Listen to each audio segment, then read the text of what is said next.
दोस्त या भूत, दोस्त या भूत, हॉरर स्टोरी।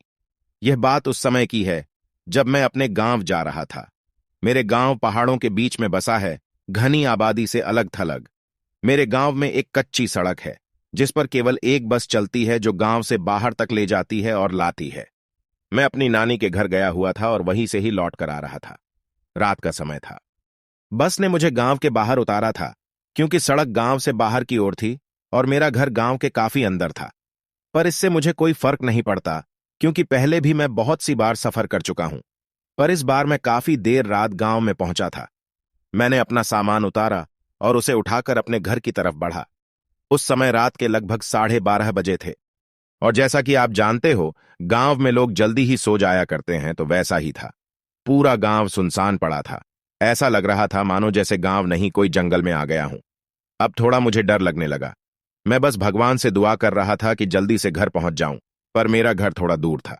लेकिन थोड़ी देर बाद मुझे मेरा दोस्त सोमदर मिला। उसने मुझे दूर दूर से इशारा किया।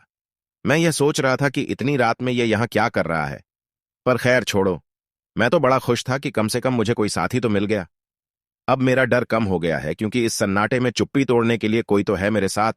उसने मेरे पास आके मेरा बैग उठाया और मेरे आगे आगे चलने लगा। चलते हुए मैंने एक बात पर गौर किया कि ये इतना चुप चुप क्यों है। ये जब से मुझे मिला है तब से कुछ नहीं बोला, क्योंकि मेरा दोस्त सोमधर तो बहुत ही बातूनी है और ये तो इतना शांत, बड़ी ही अजीब बात है। मेरा घर बस थोड़ी ही दूर था, पर अब वो एक दूसरा रास्ता लेके खेतों की तरफ बढ़ने लगा। मैंने उसको कहा, अरे भाई, कहाँ जा रहे हो? कब से देख रहा हूं, बड़े ही चुप हो और ये खेतों की तरफ। कब से देख रहा हूं, बड़े ही चुप हो और ये खेतों की तरफ कहाँ जा रहे हो? तुम्हारा दिमाग खराब हो गया है क्या? उसने मेरा हाथ पकड़ा और जबरदस्ती मुझे खेतों की तरफ ले जाने लगा। उसका हाथ बहुत ठंडा था।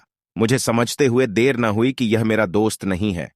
वो मुझे पास ही के एक कुएं तक घसीटते हुए ले जा रहा था। मैं जोर जोर से चिल्लाने लगा। मेरी आवाज सुनकर गांव के बहुत से लोग जग गए और मेरी तरफ दौड़कर आने लगे। जब वो मेरे पास आए तब तक मैं बेहोश हो चुका था। सुबह जब मुझे होश आया तो मैं अपने घर पर था। मुझे उठा देख सब घर वाले मेरे पास आए और बोले, तुम ठीक हो? तुम्हें क्या हो गया था? तुम रात को बरगद के पेड़ से लिपटे हुए बेहोश पड़े थे। तुम्हारे साथ क्या हुआ था? मैंने उन्हें अपने साथ जो हुआ वो सब बताया। उस समय मेरा दोस्त सोमधर भी वहां ही था। वो बोला कि मैं तो रात को अपने घर पर सो रहा था। तो वो कौन था जो मेरा साथ कल रात को था? मैं ऐसा सोचा और सबकी तरफ देखने लगा। सो आई होप गाइज आपको यह हॉरर स्टोरी अच्छी लगी होगी। ब्रह्म राक्षस इन हिंदी। हिंदू धर्म में मृत आत्माओं को अपने कर्मों के अनुसार कई भागों में विभाजित किया गया है, जैसे भूत, प्रेत, पिशाच और ब्रह्म राक्षस। इन्हीं में से एक ब्रह्म राक्षस नामक आत्मा है। ब्रह्म राक्षस यह नाम दो शब्दों से मिलकर बना है। पहला ब्रह्म जिसका मतलब ब्राह्मण, पुजारी, और दूसरा राक्षस जिसका मतलब शैतान।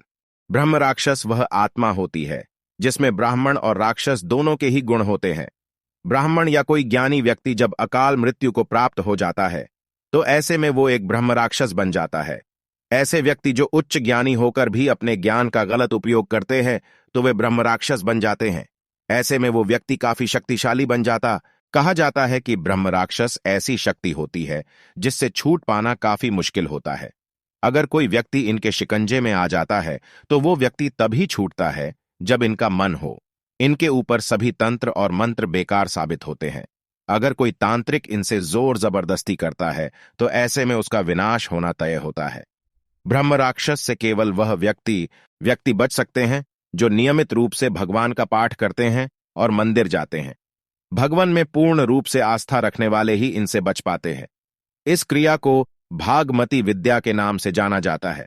अगर इनके आसपास गीता का पाठ किया जाए तो ऐसे में इनको मुक्ति मिल सकती है। भारत के दक्षिण में महाराष्ट्र और केरला में ब्रह्म राक्षस की मूर्तियां और मंदिर देखे जा सकते हैं। सो आई होप गाइज आपको ये हॉरर स्टोरीज अच्छी लगी होगी।